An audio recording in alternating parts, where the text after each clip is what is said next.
Hey, what's up, guys? All muscle. I wanted to give you a little video today. I'm going to show you a couple of the projects that I've got going on, and then also just my current car lineup and basically what I've got going on with them and each one. And then I'll probably do a series of videos on each particular unit and what I've got going on. But this is going to be a video on everything I've got as far as my car lineup at the current moment. We're going to start off with this one. This is a 87. It's an Oldsmobile Cutlass. It's basically the one of the last years. I think they had a 88 year that only had they only produced a few of them, but this is a 87. It was the Ceylon, and this one basically had the floor shifter in here, which was nice. Instead of the your basic column shift, it had the leather wrapped steering wheel in here, and then the bucket seats with the center console. This one I had made previous videos on it, and I had a LT1. I had put an LT1 in here from a I think it was a 96 Cadillac, 95 or 96 Cadillac, and it was a Fleetwood model. But we just recently pulled that out. That's the 200 Trans that came original with it, and I never really was a fan of the way it shifted with this cabling setup. So we're gonna go with the electronic 4L60 on this one, and we're gonna put an LS1 in it. So out with the LT1, and then we're gonna put a LS1. I have an LS1 off of a 2004 C5 Corvette. So we're going to try to make it with the drive-by-wire. We're going to do it like that, just the way it came out of the Corvette. So that's that. This is a nice clean piece. This is I think it had, let me see, bought this about 10 years back, and then I've had it here, and this is according to the original owner was a 93,000 mile vehicle, and I had bought it from one of two brothers that said that their dad had passed away, and neither one of them wanted to, I guess, own this piece. So I ended up with it, and that was about 10 years back, maybe 11. I think it may be 11. But it's all original paint. This is all original paint. These are the original wheels. It's got some Michelin tires on it, and I keep it set up on these cheap Harbor Freight little dollies. What these do is they help the tires for the flat spots.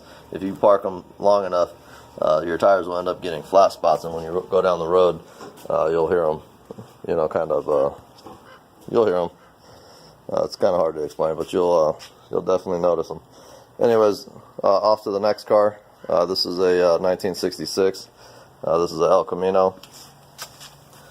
These two cars that are in the garage here are basically my super back burner projects that I deal with whenever I get a chance. I don't really hustle on these too much. Everything that I have outside is basically what I turn around and get turned around pretty quickly. So anyways, we're gonna go back to this. Just put in this LT1 motor. This is an LT1 out of a 96 Corvette. This one happened to be out of a C4 Corvette, and it had 44,000 miles, I believe, on it. So we ended up deciding to put that in here. I wanted to go LS1, but I have an LS1. I had this LT1, and then I also had, I have a, we'll get to that in a minute, but I have an 11 Corvette there with an LS3 in it. But I just decided that the LT1 would fit this car just a little bit better because of the age of the vehicle, and this one actually had that kind of looks old school, but it's still fuel injected. So I decided to go with that in here, and then this puppy LS1. So let me show you around this one here. This one basically we've done a full frame off on this. The frame, all the way down the frame, this is powder coated. We've got the Global West upper and lower control arms on this, full Hotchkiss suspension kit, Be Cool aluminum radiator. This car has basically been, spent some money on. So anyways, this is again, this is my back burner project. I just tinker with this anytime I get a chance. The body's been over to the body shop, and the whole body's all squeaky clean and straightened out and everything. Now this interior here, this is something that we've recently done. This is basically just a fuse block, and we started the wiring in here. And what we did is we did a lizard skin. I'm not sure how well you can see that, but it's all in the interior here.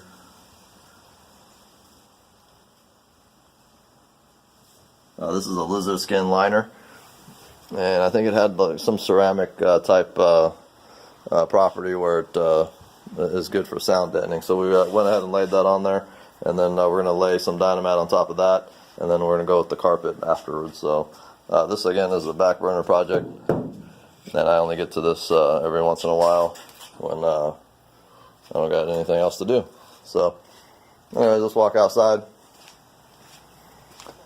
See, there's the transmission I got out of that. That's a C5 Corvette trans and diff setup, and this is the LS1. Got an LS1 motor sitting out here, and this is the one that's going to be going into that Cutlass there. We're going to clean them up and get them all resealed. This one here is a 2001. It's a Mustang. It's a GT car, but I had I've done a Roush conversion on it, so this has got the stage 3 380R type setup in here. This car's pretty quick. It's light on its feet, and it'll get you moving. But this is I'm planning on having this as my daily driver. Currently on this vehicle I'm waiting on a hood because of the supercharger setup. This GT factory hood won't work on it. I'm looking for, believe it or not, the V6 hood in this year is the one that will work, but I'm actually waiting. I can find those all day long, but I got to find one that's the true blue color. I don't want to do any paint work. Well, I don't mind doing the paint work, but I don't want to have it underneath a different color if it gets a rock chip or whatnot. So even if I find a true blue one that doesn't have any paint on it, I can repaint it and I'll deal with that. But I wanted the factory paint. On this car actually only has 90,000, I believe. So that's actually just in there getting dusty and dirty. We're waiting on the hood. Sometimes I'll find it what I'm looking for pretty quickly when it comes to something like that. Sometimes it'll take me a year. Like I had waited on my 440. If any of you guys seen my videos on my 440, I have a 440 Roush car. It's a 440A. It's a 2004, and there's only 40 of those produced. I have that. My brother had an extra slot. He has a 3-car garage, and he had an extra slot over at his place, and that's where I'm storing that. So I still have the Roush, if anybody wants to know about that. This one here is a 1996. Let's go to this one. Actually, this one is a C4 Corvette. This one took the place of my black Corvette, the one that had all the fancy shit on the back. You guys can toggle through my videos and you'll be able to see which car I'm talking about. That one ended up being scrapped. It just had too many issues with the fiberglass, and I wasn't prepared to deal with it. So this one here, a little over 20,000 miles. I picked up basically a shell, and this one didn't have an engine and trans in it, and no interior. It had the carpet, but no seats, no dash. So I had to use the seats out of my the seats and dash out of my my black one before I got rid of it. And at the moment here, this one is waiting on a carpet kit, and we're waiting on a carpet kit because some of the carpeting is missing that should have came with the vehicle. So we ordered a new carpet kit. I'll get a video going on that once I get going on it. But let me just show you under the hood here.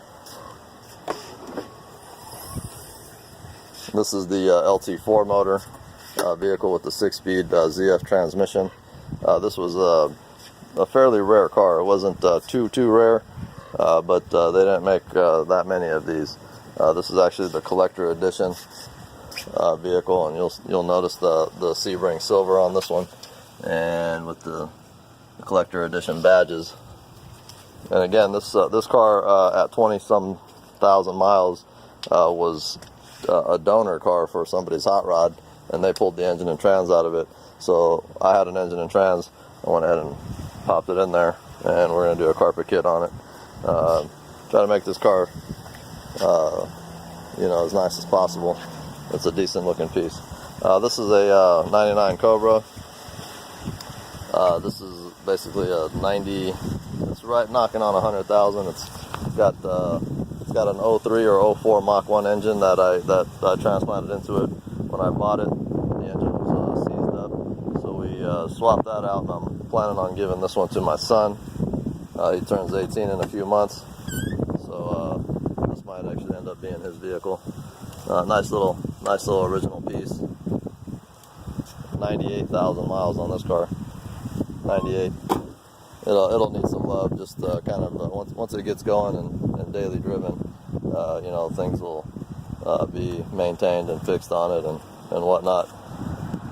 And the paint, actually, this Rio red is kind of fading out. It gets hammered out here in the desert. So we might do a repaint on this at some point if we keep it long enough. If not, depending on what my son decides to do with it.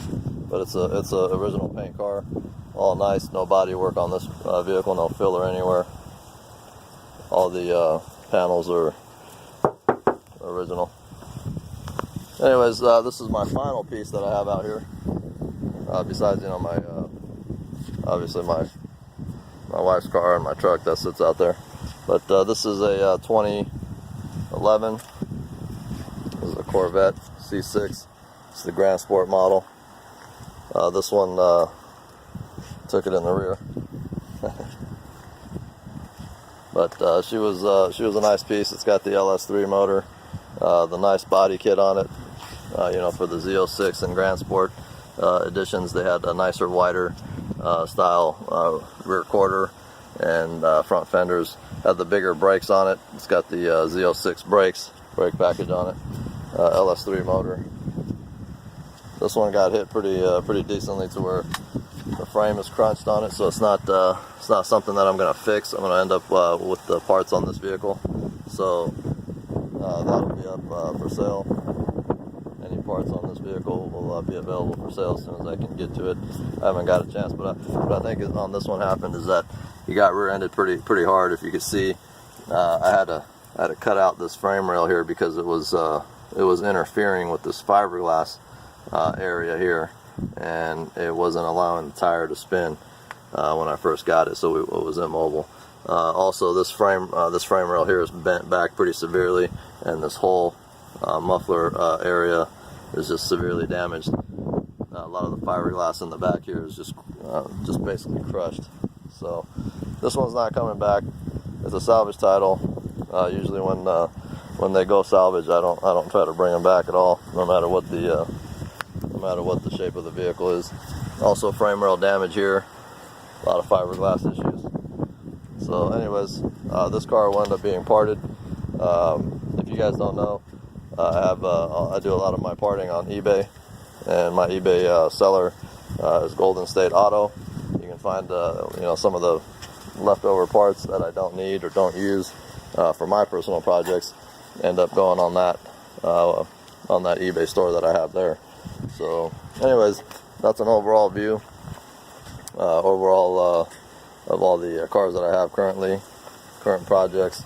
Again, I'm going to go through and make a video on each particular unit individually as I put pieces together. For example, like this one, the carpet kit came in. We're going to tear down the carpet kit and start working on that, and I'll show you that when I get to it. Maybe possibly when I tear down that C6 over there, we'll make some separate videos on that, and then I'll try to make some videos on this El Camino project and the Cutlass project over here. Again, with the LS1 motor going in here, there's going to be a lot of fitment and different parts that are going to have to be ordered. So we'll keep you posted on that. Anyways, we're going to go ahead and get back to work around here. I haven't seen you guys in a while. I haven't made any videos in a while. I've been getting a lot of questions. I just haven't had any time to make them, guys. I'm just trucking away every day here. But sometimes I'm motivated to make videos on what I'm doing, and sometimes I lack the motivation. So, anyways, for you guys that actually watch my videos and think what I'm doing is cool, I appreciate the support. You guys keep me kind of on my toes when I get some questions like that, or hey, what happened to this car, or what happened to that car, or how's your trailer doing? Give me updates on the trailer. Actually, I missed this guy. This is the 18-foot car hauler that I built about 4 years back. I might make a separate video on this because I get a lot of questions on how this trailer is holding up. But this trailer, man, I'd probably have 100 tows on this trailer, and some are long distance, and this trailer is just badass. But I'll make a separate video on that. But anyways, again, thank you guys for your questions, your comments, and of course your support and liking my videos and whatnot.